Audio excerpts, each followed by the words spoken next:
Salut tout le monde, c'est Daniel Richard, capsule premier arrêt en compagnie de Stéphane Waite. Au menu aujourd'hui, top 50 des meilleurs joueurs de la LNH publié par RDS. Il y a seulement 4 gardiens de but. Le plus jeune est âgé de 29 ans. Pourquoi? Quand l'entraînement des Canadiens, selon Stéphane, qui devrait être l'adjoint à Samuel Montembeault et quelle devrait être la stratégie salariale déployée pour les gardiens de but pour les équipes qui veulent faire un long bout de chemin en série éliminatoire? Bonne écoute. Salut Steph, comment ça va? Ça va très bien, Dan, merci. Good. J'ai goût qu'on commence avec le top 50. RDS, cette semaine, on a publié le top 50 des meilleurs joueurs de la Ligue nationale. Il y a 4 gardiens de but dedans. Il y a Connor Hellebuyck, il y a Andrei Vasilevskiy, il y a Igor Shesterkin et il y a Sergei Bobrovsky. Je pense pas qu'il y a beaucoup de surprises là. Depuis quelques années, ces gardiens-là, premièrement, c'est 4 vétérans. C'est des gardiens qui se détachent du lot depuis plusieurs années déjà. D'ailleurs, je vais te lancer là-dessus. Les 4 goalers, le plus jeune, c'est Shesterkin, il a 29 ans. Il va avoir 30 ans au mois de décembre. Ouais. Pourquoi tu peux avoir un premier joueur de centre qui a 22, 23 ans, je pense à des Jack Hughes, font 90, 95 points. Avec les gardiens de but, c'est un peu comme des joueurs de baseball. C'est rare que tu vas voir un joueur de baseball devenir un joueur étoile à 20, 21 ans. C'est un peu la même chose pour des gardiens de but. Ouais. Pourquoi au juste que tu atteins ta maturité à quoi? 20, 25, 26, 27 ans? Puis que dans leur cas, là, c'est les 4 meilleurs et ont fait pratique tout en haut de 30 ans. Oui, exact. Puis, écoute, c'est pas une surprise pour moi. J'ai tout le temps dit la patience avec les gardiens de but, c'est important.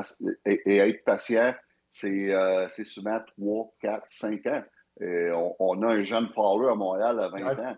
Ça veut dire, oui, il est bon en ce moment, mais il n'a pas joué encore dans la Ligue nationale. Il n'a pas joué contre les meilleurs encore. Et ça prend beaucoup, beaucoup de temps avant d'être prêt, à moins d'être un exceptionnel. À moins d'être un Carey Price de ce monde, jouer à 20, 21, 22, 23 ans comme gardien de but numéro 1 dans la Ligue nationale, c'est très difficile. Pourquoi? La première des choses, c'est la fameuse constance. Et la constance, ça vient avec de l'expérience au niveau de la préparation, au niveau de comment gérer, comment te préparer, comment tu connais la Ligue. Et tout ça, ça prend beaucoup de temps à atteindre la fameuse constance. Un gardien de but, j'ai eu Corey Crawford de Chicago, on l'a monté à 26 ans, il avait quasiment 27 ans quand on l'a monté à Chicago. Ouais. Il a joué 5 ans dans les ligues mineures et quand il est arrivé, il était prêt, mature, il était mature. Et l'autre chose, c'est que souvent, les jeunes gardiens de but, un jeune joueur de défense ou un jeune joueur de centre, il va jouer, lui, tous les matchs. Ouais. Un jeune gardien de but, tu vas jouer un match sur 3 souvent. Donc, tu ne joues pas souvent. Donc, ça prend beaucoup plus de temps à atteindre ta maturité comme joueur, comme gardien de but. Et surtout, c'est la position la plus importante à glace. Tu ne peux pas le cacher, là, le goaler. Défenseur de 21 ans, tu peux le cacher, surtout à domicile. Tu peux décider contre qui tu le fais jouer. Tu ne fais pas jouer à des avantages numériques. Tu lui donnes un petit peu d'avantage numérique. Tu lui donnes un vétéran. Un goaler, tu ne peux pas faire ça. Dans le net, il est dans le net. Puis si tu affrontes, je ne sais pas, si tu affrontes le Lightning ou les Panthers, tu ne peux pas arriver puis mettre l'autre goaler un peu. Non, pas le choix. non, exactement. Donc, tout ça fait ensemble en sorte que la position de gardien de but, c'est une position qui est très, beaucoup de pression et ça demande beaucoup, beaucoup de temps. Ça veut dire quand un gardien de but passe 2, 3, 4 ans, 5 ans dans la ligne américaine, pour moi, c'est pas un problème. À condition qu'il joue beaucoup. Ouais. Et puis, c'est ce que je souhaite à un gars comme Fowler. J'ai tout le temps dit, Daniel, c'est beaucoup plus payant jouer 40, 45 matchs dans la Ligue américaine qu'en jouer 20 dans la Ligue nationale avec sur le banc puis regarder le vétéran jouer.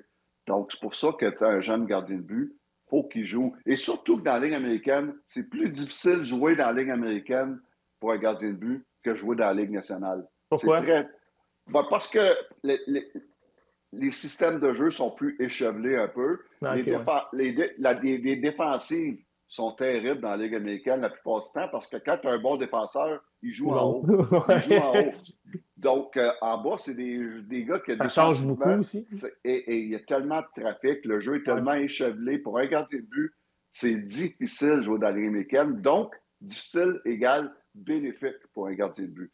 Donc, il y a beaucoup de choses qui font que tu atteins ta maturité, pour moi, à l'âge de 26, 27. Carey Price a eu ses meilleures années à partir de 27 ans. Oui, c'est vrai. Et Corey Crawford que j'ai eu à Chicago, la même chose. Il a gagné la Coupe Stanley à 27 ans, qui était sa deuxième année. Donc, il y a beaucoup d'éléments qui font qu'un gardien de but atteint sa maturité à 26, 27, 28, 29. De là, le fait que je ne suis pas surpris de la fameuse liste qu'on a sortie de 50 gardiens de but, Ouais. les 4 gardiens de but qui sont là, c'est des gardiens de but de 29 ans et plus. C'est pas beaucoup, 4 sur 50. Est-ce que, Steph, ça va être de plus en plus difficile? Ouais. Tu sais, avant, là, puis là, évidemment, c'est des membres du Temple de la renommée, là, mais des Roberto Luongo, des Martin Brodeur, qui jouaient au-dessus. On se demandait pas si elle allait jouer 60 games, elle jouait au-dessus de 70 games par année. Là. J'ai vu une saison en 2005-2006. Je ne sais pas si tu l'as eu, tu n'étais pas encore arrivé. Alex Holt, qui était backup à Montréal, avec les Canucks, il a joué 67 matchs une saison. Alex Holt, c'est pas un membre du Temple de la renommée. À cette heure, l'année passée, tu n'as eu aucun goaler qui a joué plus que 65 matchs. Ça va-tu être plus difficile pour les gardiens, justement, de se bâtir une réputation puis de se démarquer à travers de la Ligue nationale, quand même les bons, ils vont être utilisés des 50-55 matchs par année? C'est rendu très difficile de jouer plus de 60 matchs par année. Pourquoi que c'est plus difficile qu'avant? Parce que je comprends que le jeu a ralenti, mais les gardiens, j'imagine, doivent avoir évolué en même temps. Pas que le jeu a ralenti, le jeu a accéléré, mais les gardiens doivent avoir évolué au diapason de ça, non? L'une des raisons, c'est la cédule qui est plus compressée que dans le temps. Beaucoup plus compressée. Maintenant, on a 2 semaines de break pendant la saison. On commence même quelques jours plus tard qu'il y a quelques années. Mais tout ça pour dire que la cédule est beaucoup plus compressée. On a rajouté 2 matchs il y a une dizaine d'années. Là, on va en rajouter 2 autres l'année prochaine. La cédule est très compressée. Donc, c'est pas rare de jouer 4 matchs par semaine. En moyenne, c'est 3 matchs. Mais ça, à part des déplacements. Donc, tu veux un gardien de but qui est frais physiquement, mais surtout mentalement. Et c'est dur de jouer tous les jours avec tous les voyages qu'on a. Ça, c'est une des raisons. L'autre raison, c'est que le jeu est beaucoup plus serré qu'avant. Aujourd'hui, tu donnes un mauvais but, tu es dans le trouble. Dans le temps, les matchs de 7-3, etc., le jeu était tellement ouvert. Tu veux dire, un Martin Brodeur qui est souvent, là, quand il jouait et qu'il gagnait un match 7-3, c'était pas un trouble. Il n'avait pas eu une grosse soirée. Le lendemain, il pouvait jouer, puis il pouvait jouer 4 fois par semaine. Donc, le jeu était beaucoup plus ouvert. Donc, les gardiens de but avaient à faire moins la différence aujourd'hui. Aujourd'hui, il y a tellement de pression, un mauvais but et tu es dans le trouble. Donc, c'est vrai. tout ça fait que tu vas avoir un gardien de but qui est frais dans le filet. Et encore, je reviens à la cédule. Un gardien de but qui joue 60 matchs et plus, j'ai tout le temps pensé qu'à un moment donné, tu vas payer le prix à long terme. On le voit avec Connor Leboeuf. Tu le vois avec Connor Leboeuf souvent, depuis toujours. On l'a vu même avec Sam Montembeault l'année passée, à la fin de l'année, dans une série. Il n'y a pas personne qui ne va pas le prouver. Mais sa blessure, c'est peut-être une blessure de fatigue. C'est vrai. Et tu sais, il y a beaucoup de... J'ai tout le temps pensé que si tu surjoues un gardien de but, tu surutilises un gardien de but, à long terme, tu vas payer pour. Et que ce soit pour les blessures, que ce soit la fatigue mentale, la fatigue physique, il y a quelque chose qu'à un moment donné qui va te rejoindre. Y a-t-il des fois, Steph, que tu n'as pas eu... Tu as eu le meilleur gardien de sa génération à Montréal, c'est le meilleur exemple. Vous n'aviez pas de grosse attaque la très grande majorité du temps. Y a-t-il des fois que pendant l'année, tu savais très bien qui goalait trop? Je parlais Carey Price, évidemment. Puis tu disais, mais on n'a pas le choix parce qu'on ne fait pas les playoffs sinon. Fait qu'il va être brûlant en playoffs, mais c'est ça où on ne les fait pas. Est-ce que tu étais conscient qu'en décembre, en janvier, il goalait trop? Oui, on était conscient certain, parce qu'au début de l'année, on fait une prédiction de cédule. Dans un monde parfait, tu as une cédule où que ton deuxième gardien de but a tant de départ, ton numéro 1 a tant de départ. Mais souvent, cette cédule-là prend le bord à cause souvent de ta position au classement. Quand tu es rendu à 2 mois des séries, de la fin de saison, puis que tu te bats pour faire les séries, mais là, tu n'as pas le choix de surutiliser ton numéro 1. Tu n'as pas le choix. Et puis, tu ne peux pas dire qu'il ne faut pas qu'on l'utilise trop parce que dans les playoffs, il va être fatigué. Peut-être qu'il Non, ne jouera pas il dans les arrête de playoffs. jouer au milieu d'avril. C'est ça, exactement. Mais ça, de là, l'importance, et j'ai tout le temps dit, mes 18 années comme entraîneur de gardien de but, j'ai tout le temps dit l'importance d'un bon numéro 2. L'importance d'un bon numéro 2 fait que ça t'évite de surutiliser ton numéro 1. Et si tu t'évites de surutiliser ton numéro 1, mais il va être meilleur, ton numéro 1. Donc, ton numéro 2 rend ton numéro 1 meilleur. Ouais, Et c'est ça, c'est une de ses jobs. exact. Et j'ai tout le temps dit, si ton gardien de but numéro 1, numéro 2, excuse, n'est pas capable pour jouer pour 500, tu ne fais pas une série. Tu ne fais pas une série. C'est aussi simple que ça. Ouais. On va parler du camp d'entraînement du Canadien un petit peu. 3 matchs de jouer, 3 gardiens qui gardent les buts. Un match comme hier, où est-ce que Samuel Montembeault a accordé 5 buts sur 12 lancés. Qu'est-ce que tu dis, honnêtement? Tu dis c'est pas grave ou tu dis qu'il n'y a personne qui était là? Parce que les Maple Leafs, ça remarque qu'il y avait leur club. Devant eux, le Canadien avait ses 2 premiers trios. Tu sais, quand tu regardais Ouais. les 2 équipes avant, tu Ouais. pouvais penser que ça allait être le contraire. Tu retires quoi de ça? Quand c'est ton gardien numéro 1, puis tu sais très bien que c'est lui qui va garder le premier match, puis que c'est lui ton numéro 1 dans l'année, tu lui dis quoi? Ouais. Le point positif, c'est qu'il a joué 2 périodes. Il a vu des répétitions, il a vu des situations de match, il a vu des lancers voilés, il a vu des déviations. Et ça, c'est bon pour sa préparation. L'autre point, c'est que comme coach et gardien de but, tu ne vas pas le voir après le match pour lui dire « Ah, c'est pas grave ». Non, premier match, je ne parle même pas. Non? Mais que ce soit une victoire ou une belle performance ou pas, c'est pas le temps de faire de l'analyse après un match. Tout le monde est fatigué. Tout le monde est fatigué, tout le monde n'est pas réceptif. Tu dis pas un mot? Moi, je vais le voir. S'il joue, on gagne, puis on a vu. Si on gagne, on va aller le voir, on va dire big win, mais big victoire, bonne victoire, belle victoire, puis on s'en va demain. That's it. Okay. Et ça permet à tout le monde de réfléchir sur les performances. Ça permet au coach des gardiens de but de revoir le vidéo le lendemain matin avant que les joueurs arrivent à l'aréna. Et ça permet aux gardiens de but surtout d'arriver à l'aréna avec les idées claires, qui aient bien joué ou pas. Pas le temps après un match d'analyser quelque chose. C'est le pire moment. Tout le monde est fatigué, personne n'est réceptif, tu es souvent émotif. Ouais. Donc, mais pour ce qui est de Sam Montembeault hier, la chose la plus importante, c'est pas d'essayer de réparer ce qui n'est pas brisé. Et ça, c'est l'important. Hier, tu analyses son match, tu as des petits ajustements. Sam n'a sûrement pas aimé le premier but, ce qui est un petit peu déporté vers l'extérieur de son filet, laisser le côté éloigné ouvert. Ça, c'est des petits ajustements mineurs. Il y a eu 2 buts, c'est des belles déviations devant lui. Écoute, il n'y a pas le grand gardien de but qui aurait arrêté ça. Tu sais, tu ne peux pas juger le nombre de buts par rapport au nombre de shots. Tu peux avoir eu 5 lancés puis 5 buts, mais 5 buts, tu ne peux pas rien faire. Ouais. Ben, tu regardes le sommaire et tu n'as pas vu le match, tu te dis « Wow, il a été pourri ». Ou tu regardes le match, tu te dis « Pauvre gars, il ne pouvait pas rien faire ouais. ».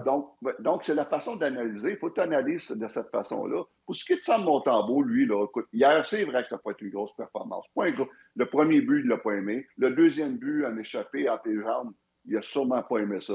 Ça n'a pas été une grosse... Mais lui, il n'a pas de pression en ce moment. Pour la première fois de sa vie, il peut se préparer dans un camp sans dire avoir à prouver à lui-même ou au monde que c'est un gardien de but numéro 1.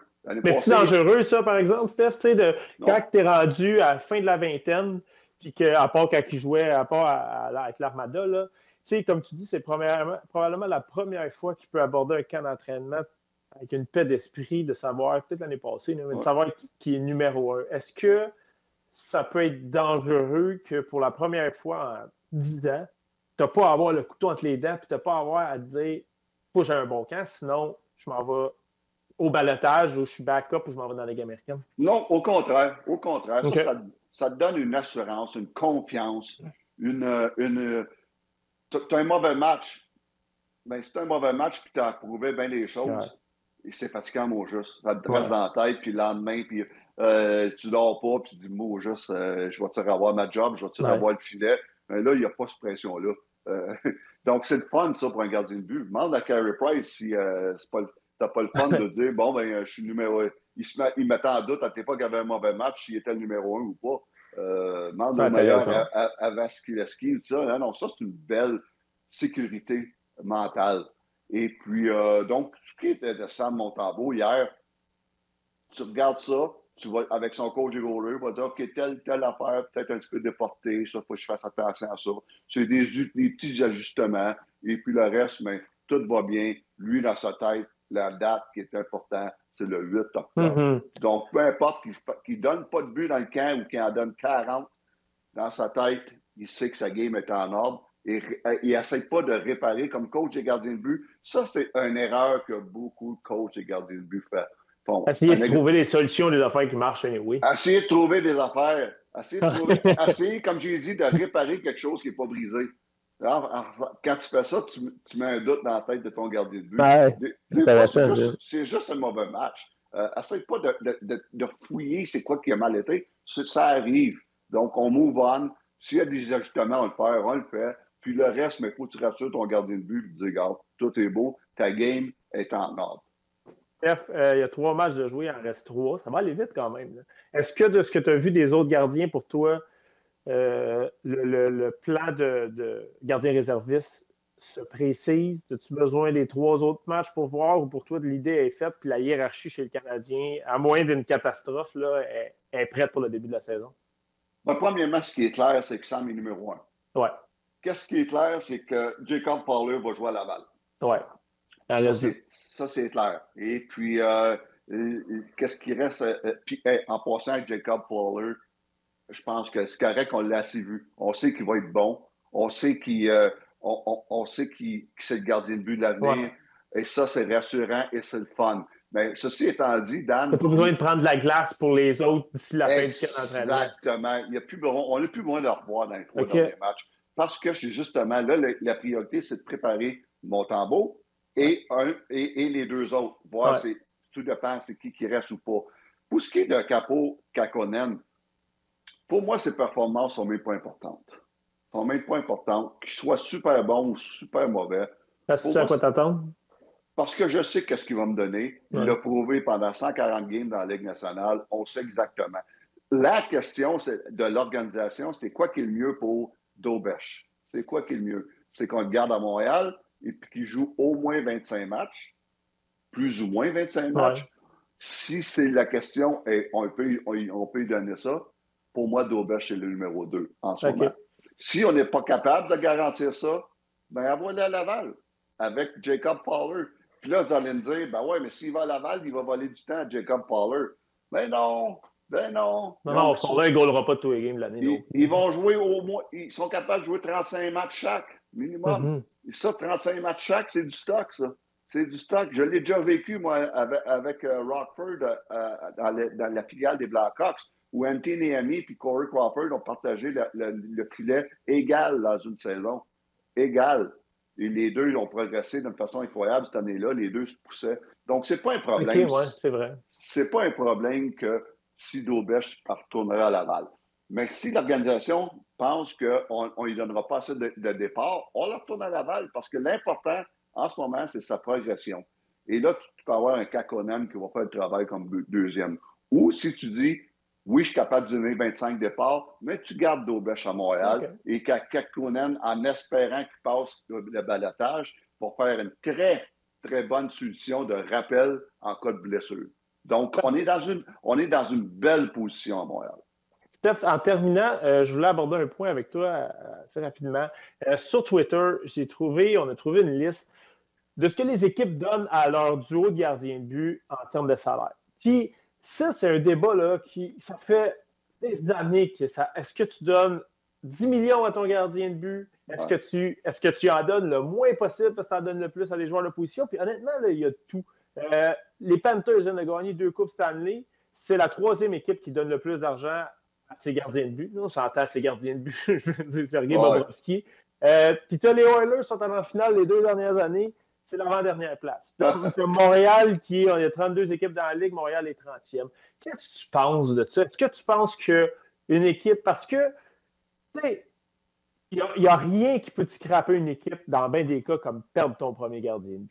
Ça peut être aussi grave que, tu es une des meilleures personnes pour qui en parler, ça peut être aussi grave que perdre ton premier centre des années que tu étais là, c'est encore plus grave que perdre ton premier joueur de centre. Pourtant, c'est bien rare, il n'y a pas beaucoup d'équipes dans la Ligue que le goaler numéro 1 va faire plus d'argent que ton premier défenseur, ton premier joueur de centre. Fait que tu vois ça comment, toi? Tu penses-tu qu'une équipe peut gagner la Coupe? Si tu étais GM, est-ce que tu bâtirais une équipe avec un goaler qui gagne 3-4 millions par année ou tu mettrais 10-11 millions et tu devrais avoir un des 2 ou 3 meilleurs de la Eh Ligue? my God. Les deux, il n'y a pas de recette magique. Tu viens d'en parler. Tu Ouais. as la Floride et tu as les Les Tampa Oilers. Bay.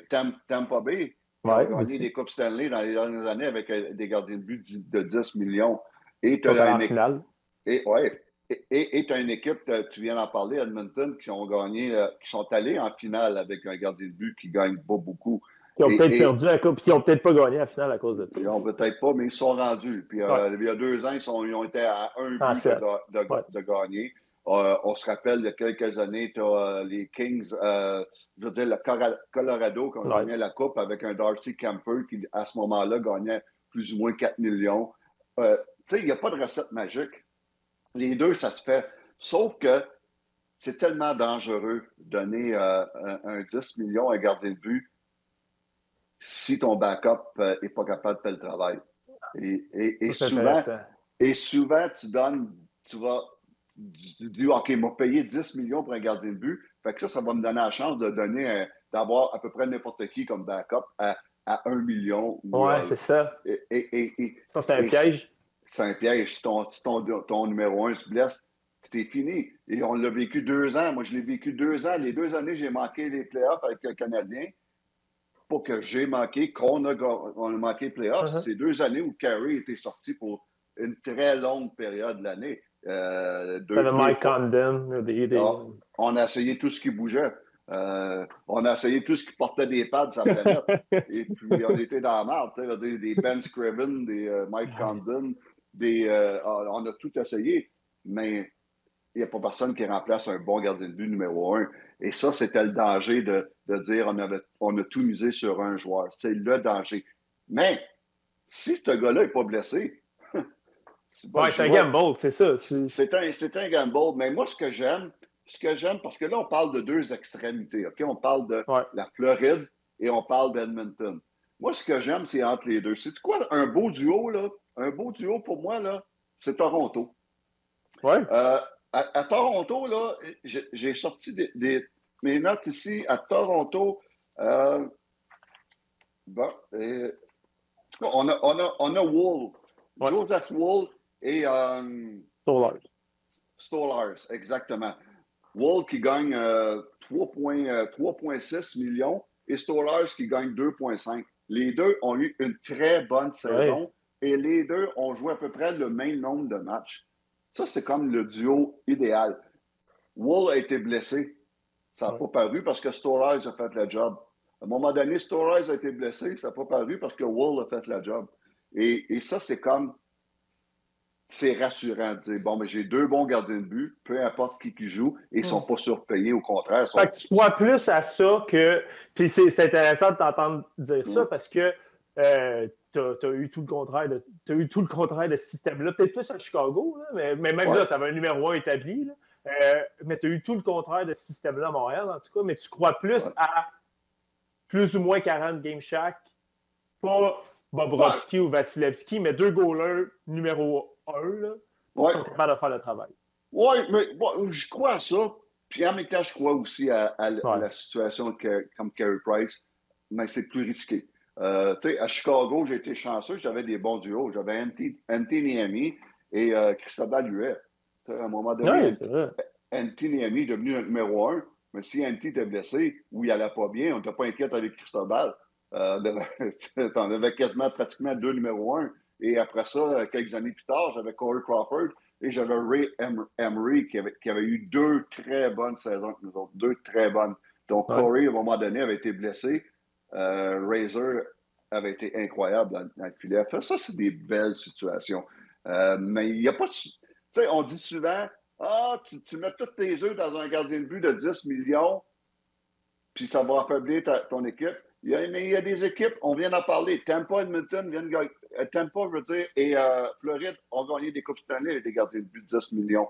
Et dans l'autre sens, tu as des gardiens de but qui ont gagné la Coupe Stanley avec des gardiens de but qui gagnent en bas de la moyenne. Le Canadien est allé en finale de la Coupe, s'il n'est pas là, il n'y a pas de finale de la Coupe. Tu n'y vas pas. Et donc, il n'y a pas de solution miracle. Quand quelqu'un dit ah, c'est ça, tu ne gagneras pas avec un gardien de but de 10 millions, c'est pas vrai. Ou il y en a qui disent tu ne gagneras pas avec un gardien de but qui gagne en bas de la moyenne, c'est pas vrai. Chaque situation est différente. Et ça, c'est beaucoup de gestion par les GM. Mais c'est intéressant de voir la liste que tu m'as fait parvenir. J'ai adoré ça. Tu sais, les Rangers, ils ont tout investi dans Shesterkin. Pas fait les séries. Tout. Ils n'ont pas fait les séries. Sauf que je ne déteste pas la situation des Rangers parce que Shesterkin était blessé. Oui, on n'a pas fait des séries, mais c'était pas à cause des gardiens de but l'année passée. Non. C'est bordel Taponi. Exactement. Mais Jonathan Quick peut faire la job n'importe quand. Donc, je ne déteste pas cette situation-là. Comme je ne déteste pas la situation, on voit en Caroline. En Caroline, c'est une des équipes qui investit moins dans les gardiens de but. Mais deux gardiens de but, Kochetkov et Anderson, qui ne gagnent pas beaucoup, mais les deux peuvent jouer des matchs demain matin, n'importe quand, et donner une bonne performance. Je ne déteste pas cette situation-là aussi. Donc, il n'y a pas... Le monde qui dit « Ah, il ne faut pas t'investir. » Il n'y a pas une recette. Il n'y a pas une recette. Très intéressant. All right, Steph, encore un plaisir de te parler cette semaine. D'après moi, la semaine prochaine, quand on va s'en parler, les 3 matchs hors concours vont être terminés. Puis là, on va être prêt à se parler de la vraie saison. Merci beaucoup, Steph. Passe un bon week-end. Là, on va parler des vraies choses. Yes, sir. Merci. Salut, Steph. Bye-bye.